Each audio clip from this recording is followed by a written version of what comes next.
Absolutely, the father's sins should not be placed onto the son, but what does the son continue to do to uphold a legacy of the father without having a case for reparations for a community that has been historically disenfranchised and continues to be to this day?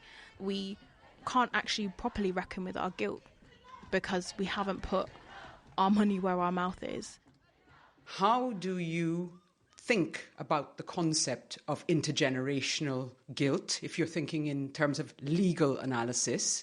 How do you attribute guilt today for example, something that happened hundreds of years ago? Barrister and equality specialist, Eulalie Burnham.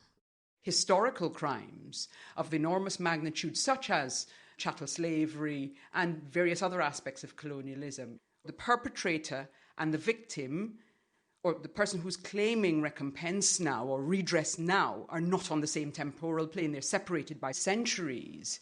That makes the actual notion of trying to compress it into this legal notion of guilt problematic. I mean, the legal conception of guilt is about trying to create a responsibility for wrongdoing. And there are still people suffering as a consequence of slavery. I'm not trying to say it doesn't have repercussions now. We live and carry the memories of our forebears. And also we suffer the structural disadvantages that are the result of what happened to them.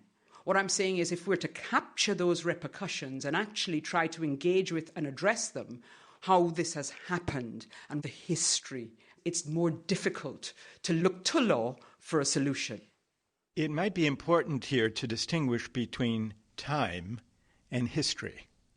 Time just stretches on.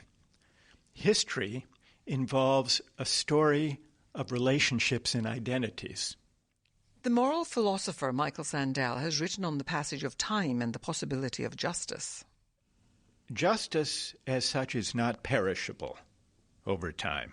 So that's why when we speak of the moral responsibility that can sometimes reach across generations, what carries the claims of justice into the present is not time as such, but history.